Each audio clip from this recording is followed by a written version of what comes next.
She can't speak English. 그 말, 시어머니는 다 듣고 있었습니다. 무료 보모라고요? 그날 이후 인생이 바뀌었습니다. 영어는 못해도 사람 마음은 압니다. 손주 봐달라고 날마다 전화하던 그 아이가 어느 날 영어로 저를 조롱했을 땐 참 제 가슴이 찢어지는 줄 알았네요. 여러분들이라면 어떻게 행동하셨을까요? 본격 사연 시작 전 구독과 좋아요 눌러주시면 사연을 만드는데 큰 힘이 됩니다. 안녕하세요.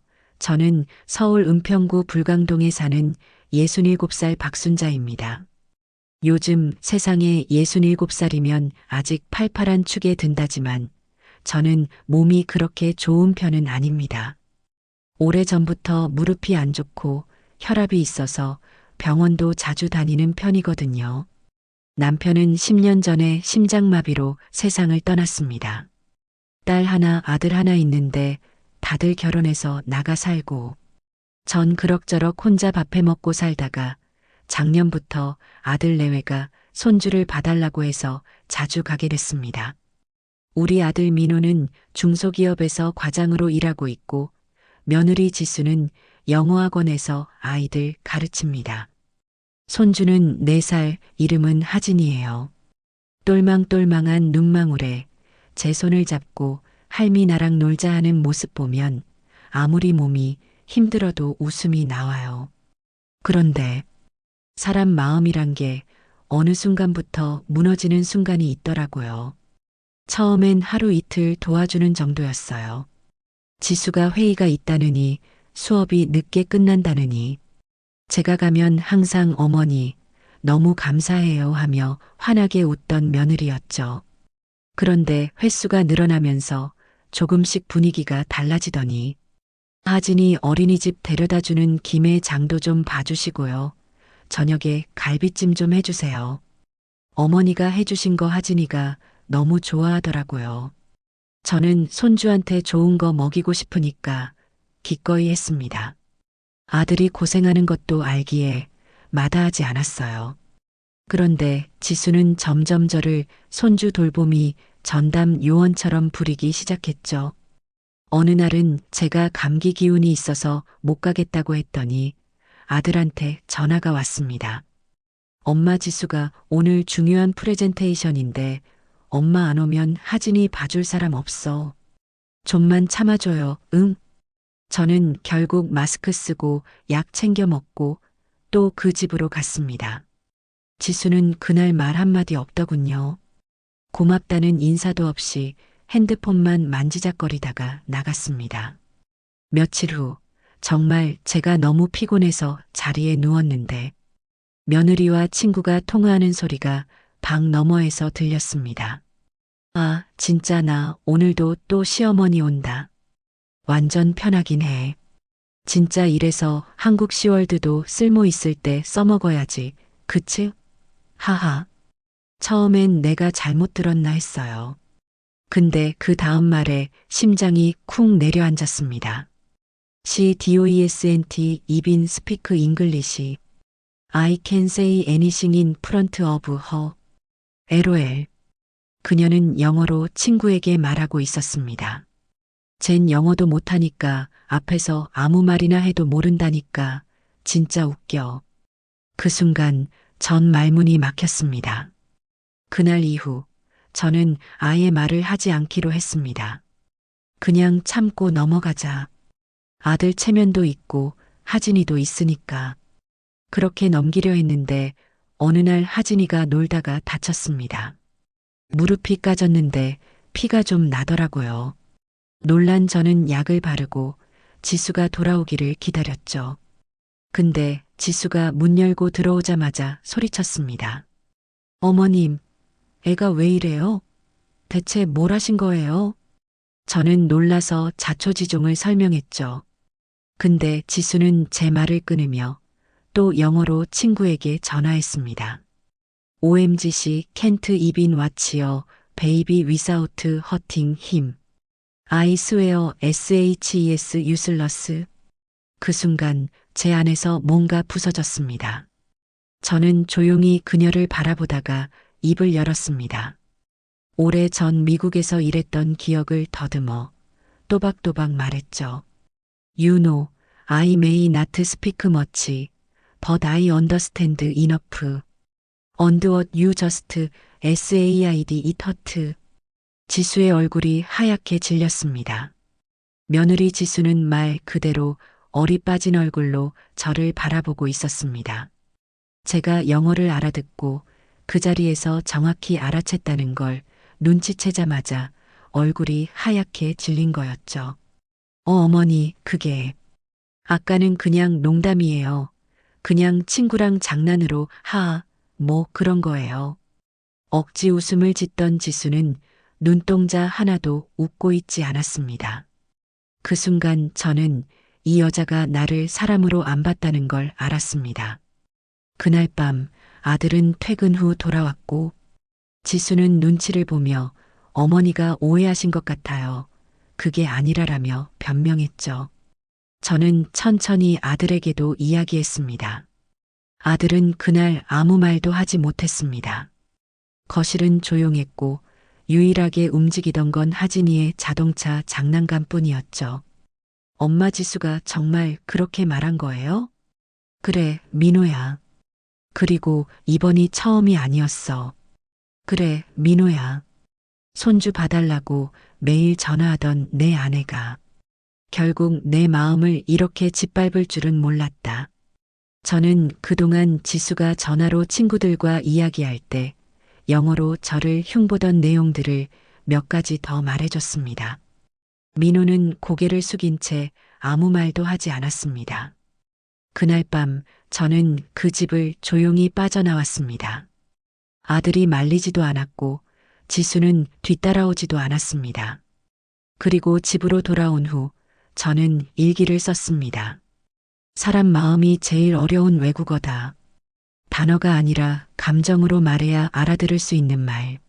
나는 영어 몇 마디 못해도 그 마음은 읽을 줄 안다. 며칠 뒤 평소처럼 시장에서 장을 보고 돌아와 늦은 점심을 먹고 있는데 동네 분식집 하는 언니가 갑자기 문자를 보내왔습니다. 순자야, 너 며느리 인스타 봤어? 내 얘긴지 모르겠는데 좀 이상해서 보내. 전 SNS를 잘 안 해서 몰랐는데 지수가 올려둔 영어 글이 캡처된 사진이었습니다. When you hire pre-child care named MIL mother minus in minus로 You get time for your life and drama for free. 무료 보모 시어머니를 고용하면 인생의 자유와 드라마를 공짜로 얻는다. 밑에는 LOL과 함께 하트를 잔뜩 붙여놓은 댓글들, 친구들의 폭소가 이어졌습니다. 저는 핸드폰을 떨어뜨릴 뻔했습니다. 한두 번도 아니고 세상 사람들이 다 보는 곳에 저를 조롱하는 글을 쓴 겁니다. 무료 보모? 눈물이 났습니다. 그토록 헌신했던 시간들이 이렇게 값없이 취급당하고 있었던 거죠. 며칠 후 저는 조용히 있기로 마음먹었습니다. 아들 가정을 더 이상 흔들고 싶지 않았고 하진이만은 지켜주고 싶었거든요. 그런데 한밤중 민호에게 전화가 왔습니다. 지수가 하진이를 데리고 외출했다가 술자리에 데리고 간 사실이 밝혀졌습니다. 학원 강사 친구들과 회식을 한다며 데리고 나갔는데 거기서 술을 마신 뒤 아이를 태우고 운전한 겁니다. 하진이가 뒷좌석에서 잠든 상태로 엄마 진짜 미치겠어요. 하진이 데리고 술집까지 간 줄은 몰랐어요. 지수가 그럴 애가 아닌데. 그래, 민호야. 지금이라도 내가 아들로서, 아빠로서 정신 차려야 할 때야.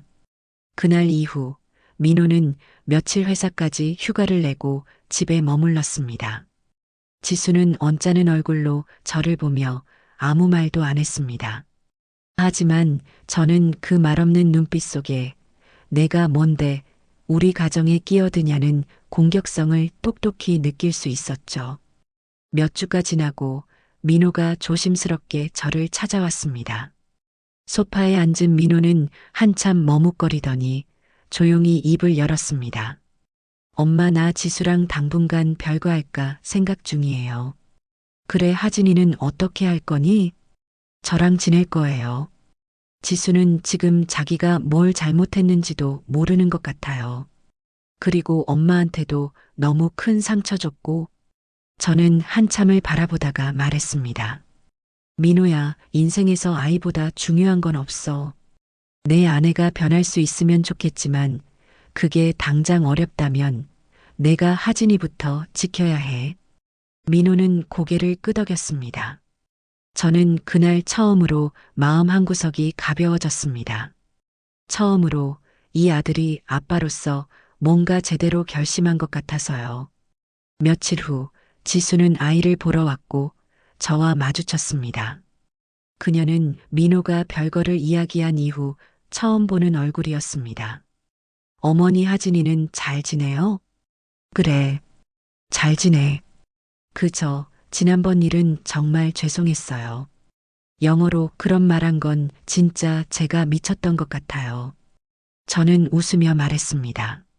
넌 내가 말 못한다고 무시했겠지만 사람은 말보다 마음으로 말하는 거야. 그걸 알아야 진짜 교육자지. 지수는 놀란 얼굴로 저를 바라봤습니다. 사실 전 30년 전 미군 부대에서 군무원으로 일했었고 그때 미군 아이들 돌보며 영어로 생활했던 적이 있습니다. 그때의 경험은 잊지 않았고 늘 마음속에 남아 있었죠. 세상이 변해도 마음을 울리는 말 한마디는 변하지 않는 법입니다.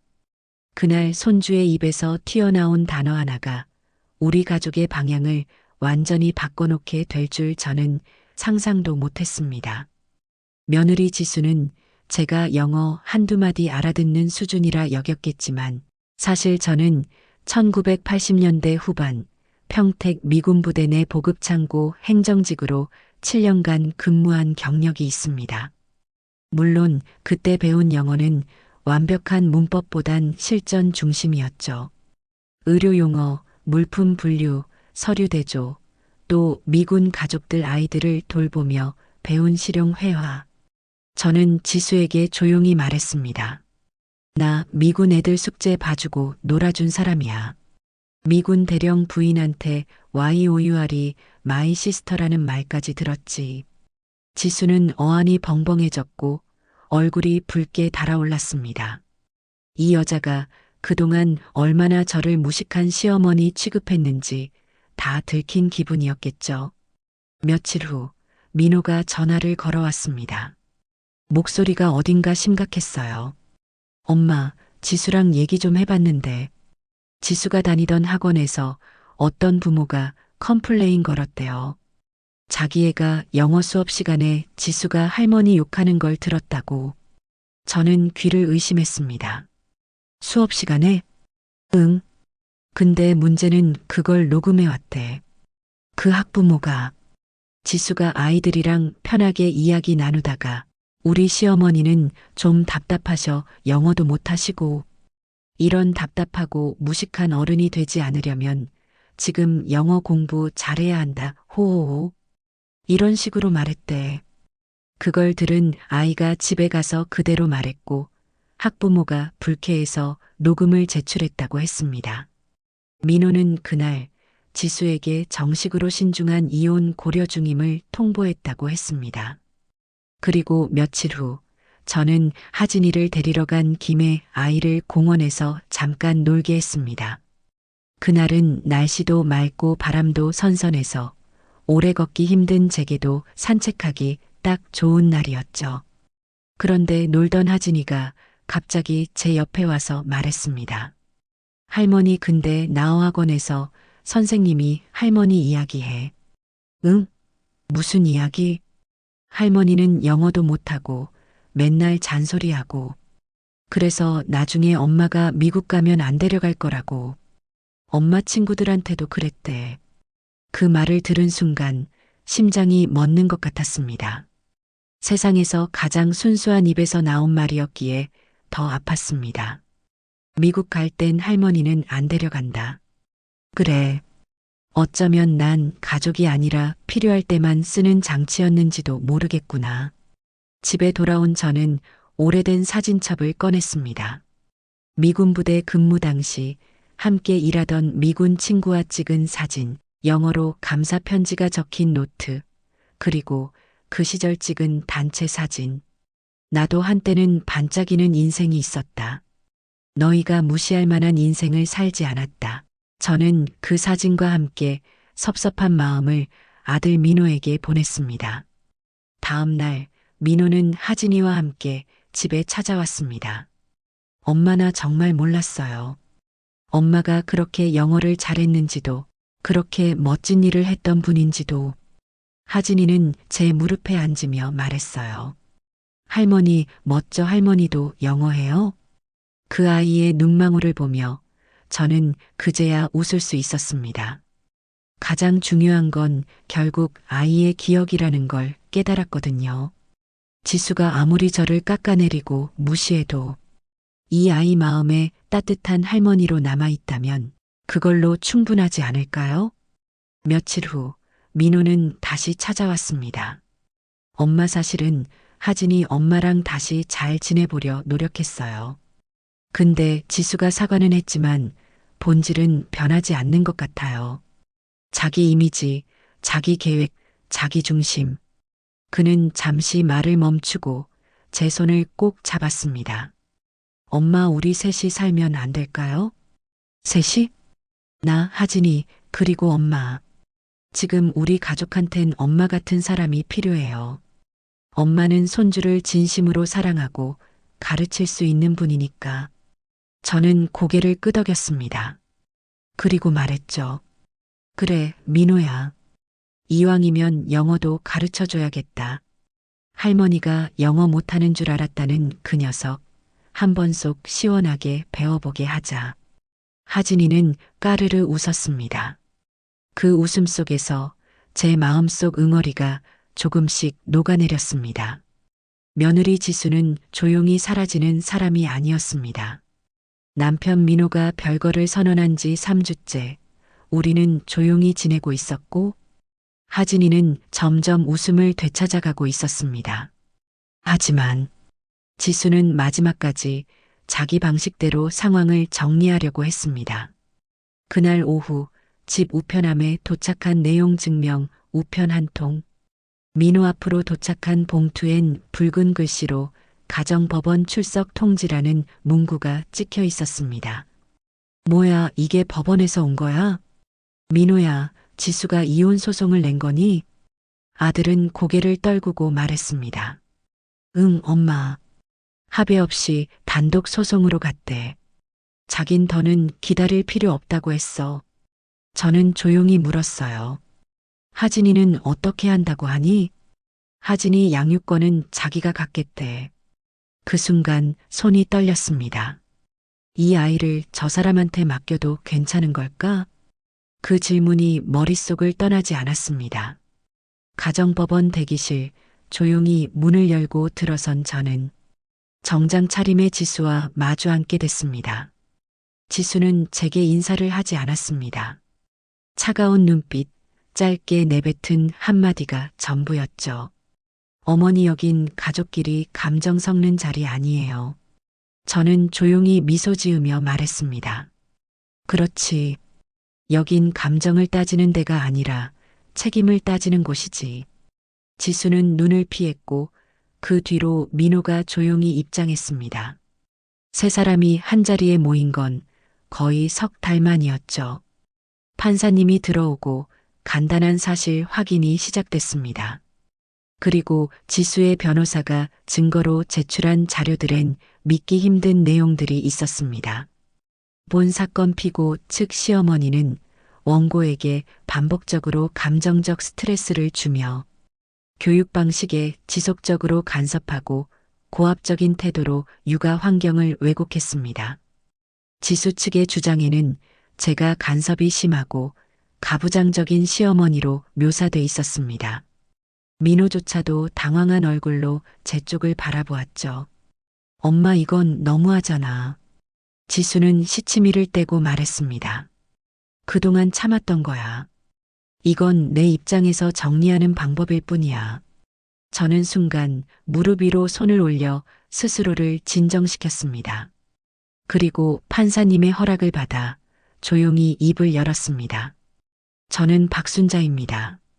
67세고 은평구에서 혼자 살고 있습니다. 며느리 지수 씨가 저를 처음 어머니라 부르던 날을 아직도 기억합니다. 그날은 진심이 담긴 말인 줄 알았습니다. 법정 안은 조용했습니다. 저는 한마디 한마디 마음을 꾹꾹 눌러 담아 이야기했습니다. 제가 영어를 몰라서 속 이야기를 못 알아듣는다고 생각했던 것 같아요. 하지만 말이 아니라 태도가 사람을 울리더군요. 무료 보모라는 표현, 숨 막힌다는 말, 다 들었습니다. 다만 참았을 뿐입니다. 아들을 위해서, 손주를 위해서, 그리고 저는 준비해 온 한 장의 종이를 꺼내 들었습니다. 미군 부대 근무 시절 저에게 전달된 감사 편지, 아이들을 가르쳤던 사진, 그리고 손주 하진이와 함께 웃고 있는 사진 한 장.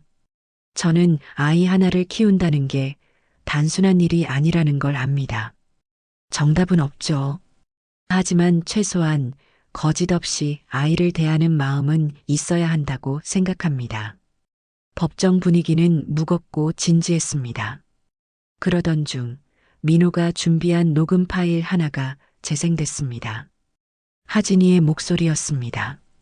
엄마가 할머니 싫대. 할머니는 영어도 못하고 친구들한테 창피하대. 근데 난 할머니 좋아. 법정에 있던 지수의 얼굴이 일그러졌습니다. 그리고 저도 모르게 고개를 숙인 채 눈물을 흘렸습니다.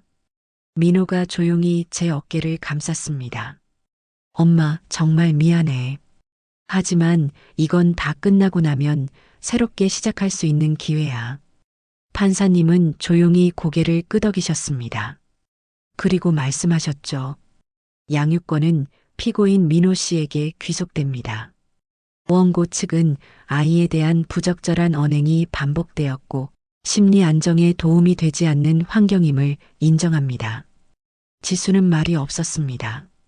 그날 이후 그녀는 정해진 면접 교섭 시간 외에는 아이를 보지 않았습니다. 하지만 저는 그렇게 단절된 관계 안에서도 손주의 마음만은 지켜주고 싶었습니다. 사람은 시간이 흐르면 변한다고들 말합니다. 하지만 어떤 감정은 흐르지 않고 고여 있다가 어느 날 문득 마음 깊은 곳에서 다시 파문을 일으키곤 합니다. 법원 판결 이후 아들 민호는 정식으로 하진이의 양육권을 갖고 저와 함께 셋이서 살기 시작했습니다. 지수는 면접 교섭 권한을 받았지만 처음 몇 번을 제외하곤 이내 연락을 끊었습니다. 민호는 아무 말 없이 지수의 전화를 받지 않았고 저는 묻지 않았습니다. 그저 손주 하진이를 돌보고 하루하루를 평범하게 살아냈습니다. 할머니, 오늘도 영어책 읽어줘요. 하진이는 매일 밤 잠자기 전 제가 읽어주는 영어 동화책을 기다렸습니다. 그날도 저는 천천히 책장을 넘기며 말했죠. The moon was so bright that night.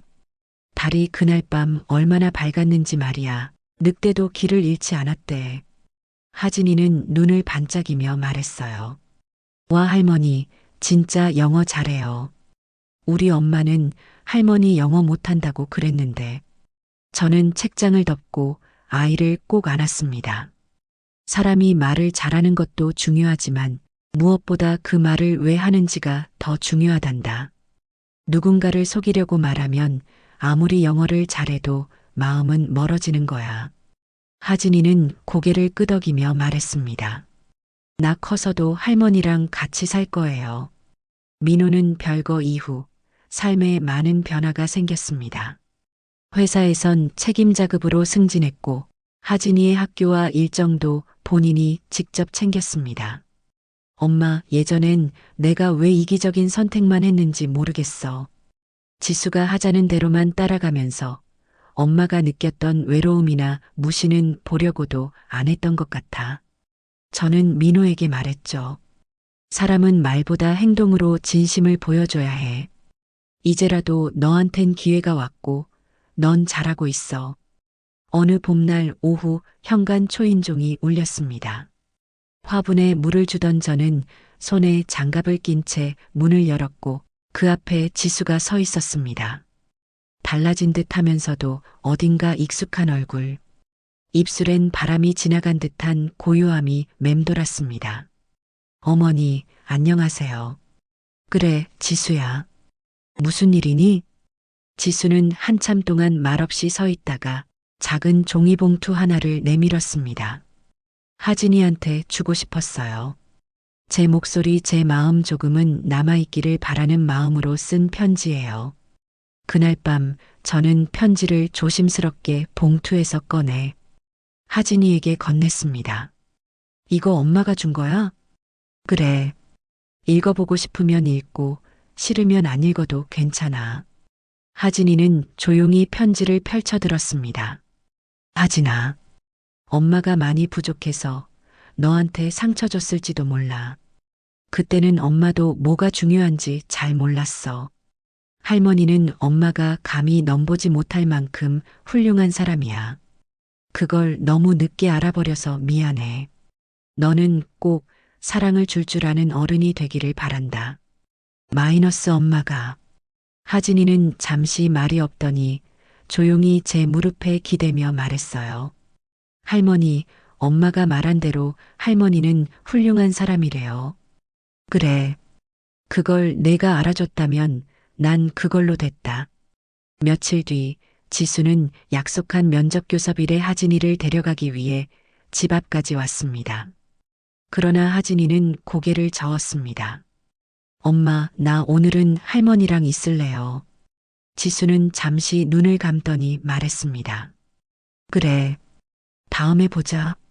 건강하게 잘 있어야 해.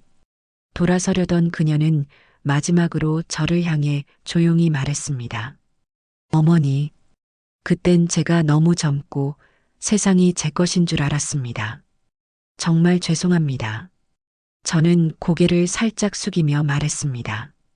용서는 내가 주는 게 아니야. 하진이가 너를 어떻게 기억하느냐에 달린 거지. 하지만 그 말 고맙게 들을게. 그녀는 그날 이후 멀리 이사를 갔다고 들었습니다. 이따금 아이에게 선물을 보내오긴 하지만 이젠 더 이상 우리 삶을 흔들지는 않았습니다. 그 뒤 몇 해의 세월이 흘렀습니다. 어느덧 하진이는 초등학교를 졸업하는 날을 맞았고 민호는 흰 머리카락이 하나둘 보이기 시작했으며 저 역시 주름진 손등 위로 흐르는 시간의 결을 느끼며 살고 있었습니다. 그럼에도 우리 셋은 여전히 함께였습니다. 할머니, 오늘 학교에서 과학시험 봤는데 나 진짜 잘 본 것 같아요. 그래, 우리 하진이 또 100점 맞겠네. 오늘 저녁은 갈비찜 해줄까? 진짜요? 아싸. 역시 할머니는 내 편. 아이를 키운다는 건 대단한 선행을 베푸는 게 아니라 지루한 일상의 작은 순간을 곱게 다듬는 일이라는 걸 저는 이제서야 더 깊이 실감합니다. 민호도 많이 달라졌습니다. 회사의 팀장이 된 뒤로도 저녁이면 꼭 하진이와 시간을 보내려 애썼고 주말마다 집안일도 함께 해주는 듬직한 아빠가 되었죠. 어느 날 식탁에 둘러앉아 밥을 먹던 중 민호가 말했습니다. 엄마, 내가 이렇게 사는 게 다 엄마 덕분인 거 알아요. 무슨 말이야, 갑자기. 엄마가 그때 하진이 안 놓고 지켜줘서 나도 나 자신을 다시 잡을 수 있었던 것 같아요. 엄마가 없었으면 우린 진작 무너졌을 거예요. 그 말에 젓가락을 들던 손이 멈췄습니다. 민호야, 세상에 누가 자식 망하는 꼴 보면서 모른 채 하겠니? 그런데도 아무 말 없이 다 감당해줬잖아요. 엄마 진짜 대단한 사람이에요. 그 말을 듣고 제 눈가가 뜨거워졌습니다. 그리고 순간 하진이가 조용히 저를 바라보다 말했죠. 할머니는 그냥 대단한 게 아니에요. 할머니는 진짜 나의 선생님이에요. 하진이의 초등학교 졸업식 날 작은 체육관 무대 위에 오른 아이는 조금은 긴장된 표정으로 상장을 받아들고 짧은 수상소감을 말하기 시작했습니다. 저는 초등학교를 다니는 동안 많은 분들께 감사할 일이 많았습니다. 선생님들, 친구들, 그리고 아빠. 그때 아이는 고개를 돌려 관중석 쪽을 바라봤습니다. 그리고 우리 할머니. 장내가 조용해졌습니다. 할머니는요, 제가 어릴 때부터 영어도 가르쳐 주고, 밥도 해주고, 제가 울면 옆에서 등을 토닥여 주셨어요. 할머니는 항상 조용히 뒤에서 저를 응원해 주셨어요. 아이의 목소리가 떨리기 시작했습니다. 사람들이 잘 모르지만 저한텐 할머니가 세상에서 제일 멋진 선생님이었어요. 관중석 여기저기에서 코를 훌쩍이는 소리가 들렸고 저는 그 순간을 두 눈에 고이 담으며 가만히 손수건으로 눈가를 눌렀습니다. 그래, 순자야. 내가 견뎌낸 시간들이 이렇게 꽃으로 피는구나. 그날 밤 졸업식이 끝나고 모두가 잠든 뒤 저는 서랍 속 깊은 곳에 묻어두었던 지수의 편지를 다시 꺼내 읽었습니다. 하진이에게 내가 이 편지를 읽을지 아닐지는 모르겠지만 엄마는 항상 너를 사랑해. 그건 변하지 않아. 다만 사랑을 지키는 방법을 몰랐던 엄마였어. 너를 안아주던 할머니 손길이 언젠가 너에게 어떤 의미였는지 알게 되는 날. 그날은 엄마도 너에게 조금은 다가갈 수 있을까? 너를 낳았지만 아직도 배우고 있는 엄마가. 편지를 덮은 저는 창밖을 바라보았습니다. 봄이 다가오는 바람이 조용히 창문 틈 사이로 불어오고 있었습니다. 세월은 흐르고 계절은 바뀌고 그 안에서 사람은 조금씩 성장하고 또 사라집니다. 그리고 그 모든 과정의 끝엔 늘 기억이라는 이름의 시간이 남습니다. 할머니, 나 이제 진짜 중학생이에요. 교복도 입고 친구들이랑 수학 동아리도 만들 거야. 하진이는 이제 저보다 키가 크고 말도 성숙해졌지만 아직도 저녁마다 제 무릎에 누워 이야기를 듣는 걸 좋아합니다. 민호는 주말마다 직접 요리를 하고 저는 그 옆에서 나물 무치며 이런 말을 건넸습니다. 이젠 내가 제법 아빠다워졌네. 엄마가 다 가르쳐 줬잖아요. 사람을 믿는 방법, 붙잡는 방법, 그리고 놓아주는 법까지. 우린 그렇게 한 식탁에 둘러앉아 서툴지만 단단한 하루하루를 이어가고 있었습니다. 그날은 생각보다 평범한 날이었습니다. 점심을 먹고 난 뒤 느긋하게 마루에 앉아 있는데 민호가 핸드폰을 들고 조용히 저를 부르더군요. 엄마 지수가 보낸 문자예요. 한번 읽어보시겠어요? 저는 망설이다가 고개를 끄덕였고 민호는 핸드폰 화면을 제 앞에 내밀었습니다. 어머니, 오랜 시간이 지나서야 드리는 인사가 이토록 낯설 줄은 몰랐습니다. 저는 곧 외국으로 나갈 예정입니다. 예전부터 계획했던 일인데 이제야 실행에 옮기게 되었네요. 더는 하진이를 혼란스럽게 하지 않기 위해 면접 교섭도 정리하고 싶습니다. 다만 마지막으로 한마디 전하고 싶었습니다. 지금 생각해보니 어머니는 제가 닮고 싶었던 사람이었습니다. 하지만 그걸 인정하는데 너무 오래 걸렸습니다. 철없던 지난날 정말 죄송했습니다. 진심으로 감사했고 죄송했습니다. 지수드림. 문자를 다 읽고 난 뒤 저는 아무 말도 하지 않았습니다. 민호가 조용히 물었습니다.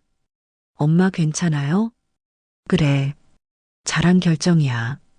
그 아이도 이제 자기 길을 가는 거지.